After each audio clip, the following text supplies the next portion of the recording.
गरीब बुआ। रिया और अमित की शादी को 2 महीने होने को आए थे और हनीमून से लौटने के बाद लगभग हर वीकेंड कोई न कोई रिश्तेदार उन्हें अपने घर खाने पर बुला लेता। रिया और अमित दोनों के पिता बेहद सफल बिजनेसमैन थे। एक ही शहर में मायका और ससुराल होने के कारण रिश्तेदार भी दोनों तरफ के ढेर सारे थे, इसलिए जाना भी जरूरी हो जाता था। प्रिया स्वभाव से मॉडर्न लड़की थी, नाजों में पली अपने माता पिता की इकलौती बेटी, जिसे बिन मांगे हर चीज मिल जाती। कमी तो अमित के घर में भी किसी बात की नहीं थी, लेकिन उसकी माँ विद्या जी ने उसे बेहद साधारण तरीके से पाला था। अमित के पापा रमेश जी अपने दम पर छोटी सी दुकान से कई फैक्ट्रियों के मालिक बने थे और अपने संघर्ष के दिनों को दोनों पति पत्नी नहीं भूले थे। कैसा रहा कल का खाना रिया? अगली सुबह रिया की सासू माँ जिज्ञासा वंश पूछ बैठी। बढ़िया था मम्मी जी, मौसी जी का घर बहुत खूबसूरत है मम्मी जी। देखिए ना, गिफ्ट्स भी कितने सारे दे दिए उन्होंने। काफी रईस है आपकी बड़ी बहन। प्रिया से अपनी बहन की तारीफ सुन विद्या जी ने स्वीकृति से हामी भर दी। शादी के बाद कुछ ही दिनों में विद्या जी अपनी बहू के स्वभाव से परिचित हो चुकी थी। अमित बेटा, कई बार मालती बुआ तुम्हें फोन कर चुकी है तुम्हें बुलाने को। आज रविवार है, अगर तुम दोनों फ्री हो तो चले जाओ ना उनके घर भी। नाश्ते की टेबल पर विद्या जी ने उनसे कहा। शाम को विद्या जी ने मिठाई के डिब्बे और कुछ तोहफे गाड़ी में रखवा दिए और रिया को समझाकर कहा, रिया बेटा, वैसे तो मालती बुआ तुम्हारे ससुर जी की दूर की ममेरी बहन है, लेकिन प्रेम सगी बहन से भी बढ़कर करती है। तुम्हारे ससुर जी के संघर्ष के दिनों में बहुत सहयोग किया है उन्होंने। ध्यान रखना किसी भी बात से उन्हें बुरा ना लगे। अपनी सास की बातों को सुनकर रिया ने सहमति से सिर हिला दिया और वो दोनों बुआ के घर के लिए चल पड़े। रिया की उम्मीद के विपरीत अमित ने गाड़ी एक पुराने मोहल्ले की गली के सामने लगा दी। उतरो रिया, आगे गाड़ी नहीं जाएगी, पैदल ही चलना पड़ेगा। रिया ये सुनकर आश्चर्य में पड़ गई और अमित से बोली कि आज तक वो जिन भी रिश्तेदारों के घर गई है वो तो सभी बहुत बेहद अमीर और खाते पीते लोग थे। ऐसी गली में कौन सी बुआ रहती है तुम्हारी?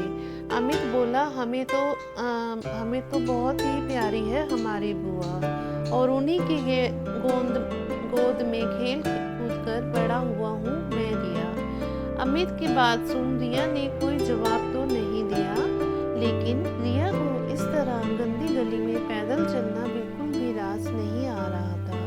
कहीं बच्चे भाग रहे थे तो कहीं टपरी पर चाय पीते लोग रिया को घूरे जा रहे थे।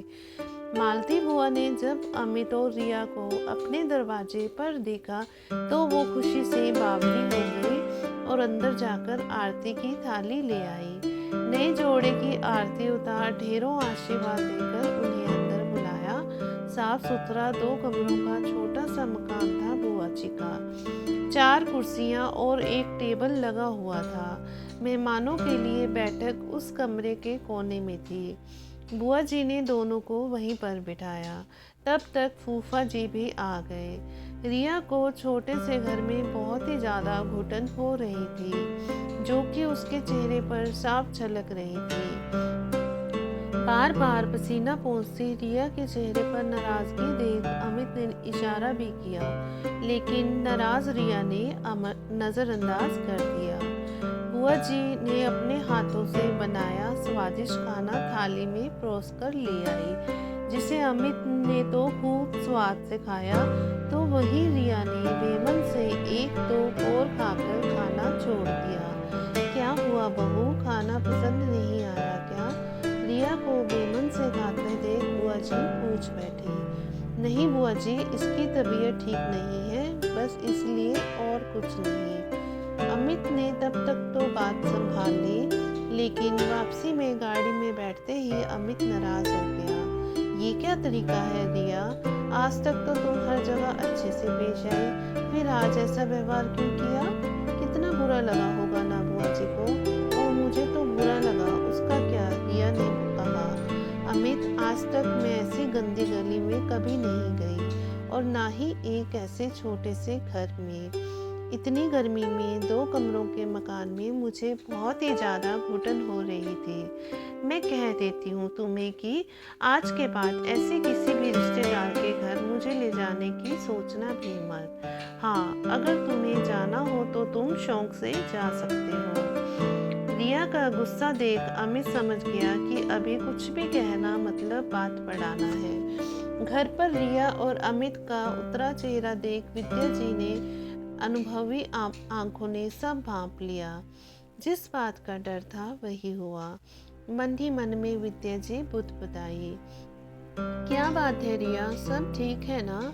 जब से तुम दोनों बुआ जी के घर से आए हो परेशान दिख रहे हो। कुछ नहीं मम्मी, बस यूं ही। अरे मम्मी कहती हो और बात भी छुपाती हो। बेटा बताओ ना, क्या बात है? तो रिया बोल पड़ी कि मम्मी जी, मालती बुआ जी के घर मुझे बिल्कुल भी अच्छा नहीं लगा।